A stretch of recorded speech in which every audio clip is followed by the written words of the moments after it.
Get a life.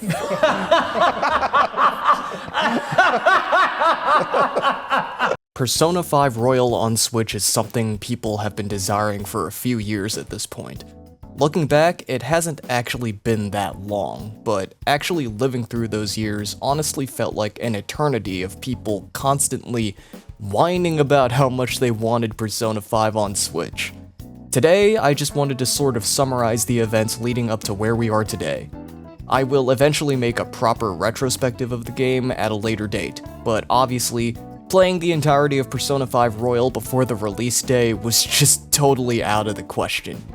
I couldn't even do that with Soul Hackers 2. There's no way I could do it with a 100+ hour game. But I wouldn't have been able to record the footage I did manage to get without the help of Atlus. I would like to extend a warm thank you to them for providing me with an early product code. They have been very generous to me as of late and even sent me a little care package. Let's go back to the year 2018. Persona 5 was in its heyday. People were nuts about this game. You want to know what else people were nuts about? Super Smash Bros. People really wanted Joker, the Persona 5 protagonist, to be in Smash. There were edits of that shit. Scarily realistic edits. Alas, it only seemed like a pipe dream back then. But then, in December of 2018, the announcement nobody was expecting took everyone by surprise. Joker from Persona 5? In Smash? Persona fans were excited for their game to be represented in one of the most well-renowned crossovers ever, and Smash fans were intrigued by this character they've never seen before. He exuded an aura of style that not many other characters or games for that matter could emulate. In April of 2019, he arrived. I didn't own Smash Bros. Ultimate, or a Switch for that matter, but I did enjoy the Persona games, so you bet your ass I wanted to play as Joker whenever I'd play on a friend's Switch.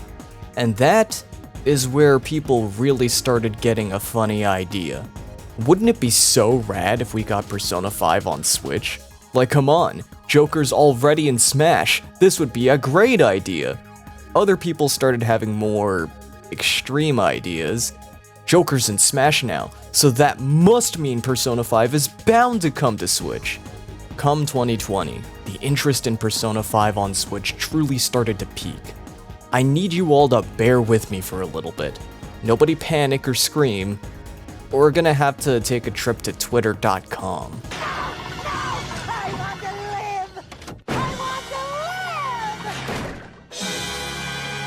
In early 2020, there was an interview with an Atlus communications manager encouraging people to express that fans should keep fighting for Persona 5 on Switch if they really wanted that badly.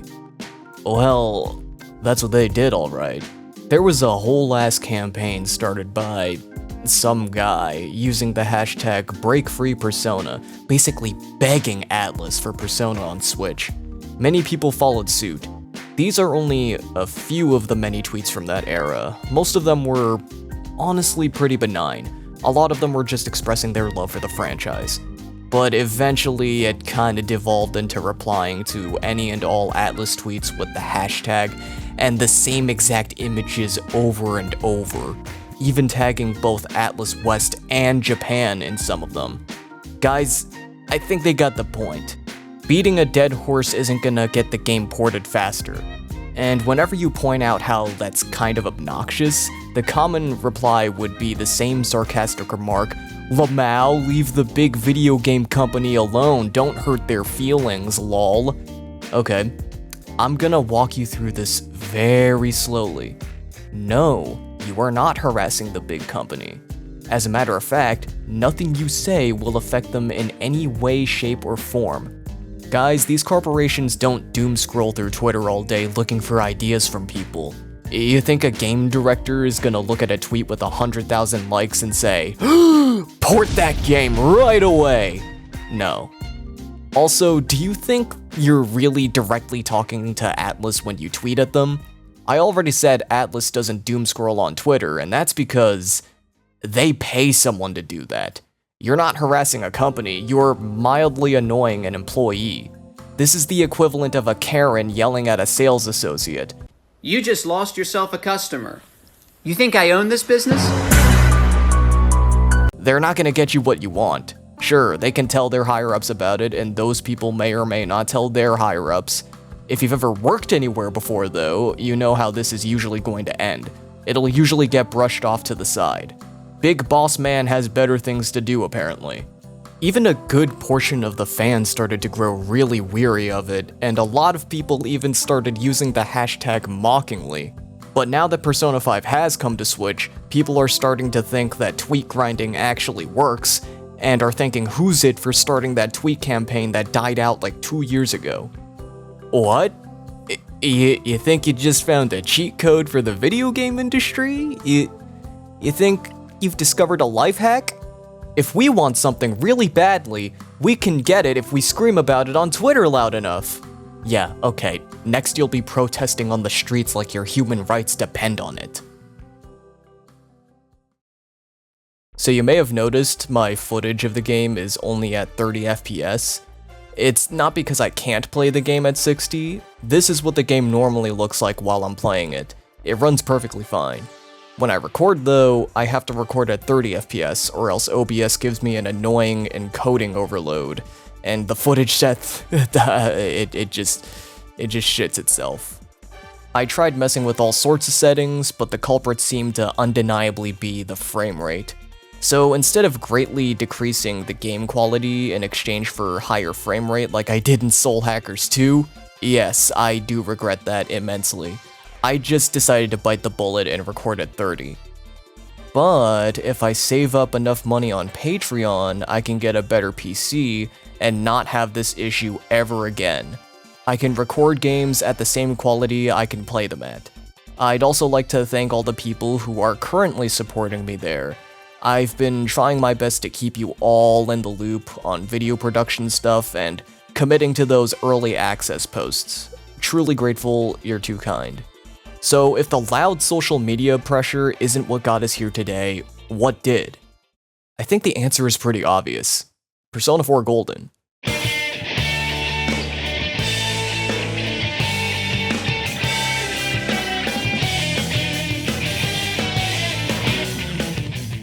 Persona 4 Golden was shadow dropped on Steam in June of 2020, only 4 months after the break-free Persona trend started. It sold like hotcakes. Like, the kitchen's on fucking fire right now. Unless they actually managed to plan out, completely remaster, and port Persona 4 Golden to PC in 4 months, I seriously doubt this had anything to do with the fans' social media activity at the time. I'm no game developer, but I think it would take a little bit longer than that. They must have had the idea to test the waters with ports for at least a while now. Coincidentally well-timed would be my best guess. Persona 4 Golden was a huge success on Steam, and from there we started seeing even more multi-platform releases. Persona 5 Strikers was already out in Japan on PS4 and Switch, but it came out on PC too along with the Western releases. And you wanna know what the fan reaction to all of this was? Okay, but where's Persona 5 Royal? I can't believe they haven't ported it yet. Atlus must really hate money. You see all this money I'm willing to give you? Do you know how much money I spend here? More than you should. Then, right before the release of Soul Hackers 2, they just casually announced Persona 3, 4, and 5 are coming to all platforms, no biggie. But wait, AtlasTube had break-free Persona in their channel keywords. Okay, let's take a look back at the Twitter example. Who do you think runs this account? Yo, Takeshi, how's it going? Here's your paycheck, have a good day. It's likely whoever was in charge of the account just saw a popular hashtag the fans were using and then added it to the channel keywords to help with search optimization. And they removed it sometime later. Alright, let's pause for a moment. Even if we were to assume that all of these ports and remasters and new games coming to all platforms was, in fact, a response to the fan outcry, then literally none of their actions following make any sense whatsoever. Like, there were actually people who thought Atlus was just willfully being dumb, like, give us Persona 5 on Switch! Here's Persona 4 Golden on PC! Give us Persona 5 on Switch! Oh, did you mean Shin Megami Tensei 3 Nocturne? Give us Persona 5 on Switch. Here's Persona 5 Strikers on PC. Give us Persona 5 on Switch. Here's another re-released spin-off. Yo, remember that one 4chan user that got so mad about this shit that he broke his Persona 5 disc in half? Yeah, that was an actual thing. If Atlus's goal was to respond directly to the social media outcry, you'd think they would just give them what they want? Although I can kinda see how people would interpret Strikers on PC as them trying to throw us a bone. Honestly, I'm not even sure if any of that really matters. Persona 4 Golden's Steam sales basically guaranteed Persona 5 would follow suit. 'Twas never a matter of if, only when. Could they have done it sooner?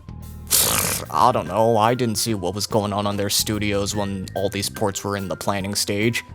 They could have been too busy doom scrolling on Twitter instead of working on them. If there was any sort of fan feedback Atlus actually took to heart, it was probably those fan surveys they used to gauge interest. You know, when they actually asked for your opinion.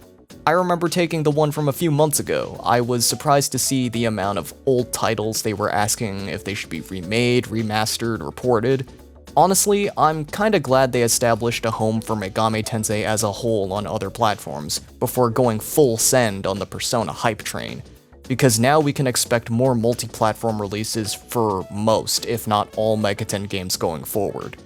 Nocturne HD may have had some performance issues, but people still seem to dig it. I never played 13 Sentinels, but I know a specific circle of people who were excited for it. I haven't played Strikers either, but people still ate that shit up even after complaining that it wasn't royal. I may not be the biggest Soul Hackers 2 fan, but I can still respect the attempt and the fact that it was on Xbox, Steam, and PS4, and 5 right out of the gate.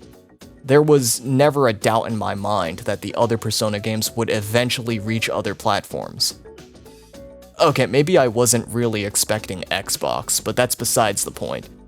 The reason I've always been critical about how you shouldn't be a crybaby when the game you wanted wasn't announced is, contrary to popular belief, not because I hate Persona 5, or don't care about the series flourishing, or that I just don't want ports.